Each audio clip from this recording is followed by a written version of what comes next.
Yetdimi? Hadi. Var oğlum var. Bundan ro'parosa 2 yil avval singlim oilasi bilan biznikiga mehmonga kelishganida ularni Uskudar Nakashtepe millat bog'chasi bog'iga olib borgandik va avvalgi videoda bog' haqida gapirib bergandim. Bu videoda esa o'sha bog'da joylashgan zipline haqida ma'lumot bermoqchiman. Bu ham arxiv videolardan biri tushunganingizdek va shunchaki galereyada qolib ketmasin deb montaj qildim. Niyatim esa ham barcha ma'lumotlarni, ham go'zal onlarimizni siz bilan bo'lishish edi. Ziplineda uchish uchun ma'lum bir talablar bor. Bu vazn, bo'y va yosh kriteriyalar. Talablarga javob bermasangiz sizni ziplinega olishmaydi.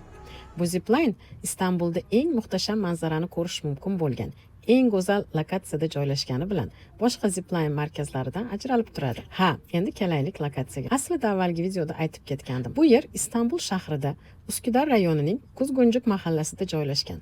Nakashtepe millat bog'chasining ichida. Zipline bog'ning markaziy eshigiga yaqin. Markaziy eshikdan kirganingizda shundoqqina ko'rinib turadi. Bu yerga kelishning eng qulay yo'li metrobusning 15 Temmuz shahidlar ko'prigi bekatida tushib qolib, 15 Temmuz shahidlari monumenti orqasidan kirib kelish. Bog'ga kirish bepul. Ammo shaxsiy avtoda kelsangiz, avtoturargoh pulli. Bog'da shalolalar, yengil tamaddi uchun kafe, bolalar o'ynashi uchun o'yin bog'i, doimiy yashash ruxsatnomasi bor oilalarning farzandlariga bepul o'yin maydonchasi bor. Bog'da mangal yoqish mumkin emas, ammo o'zingiz bilan yeguliklar olib kelib, piknik qilib, oila davrasida esda qolarli, zavq to'la, maroqli bir kun o'tkazishingiz mumkin. Ha, aytgancha, videoni boshidayoq bu bog'ning lokatsiyasini aytib, videoni o'ziga ham belgilab ketdim. Tashakkur sifatida menga obuna bo'lishni, videoni saqlab qo'yish va birga kelishni niyat qilgan tanishlaringizga jo'natishni yoki ularni video tagida izohlar qismida belgilab ketishni unutmang. Men esa arxivdagi videolarimni bo'lishda davom etaman. Katta rahmat, Allohga omonat bo'ling.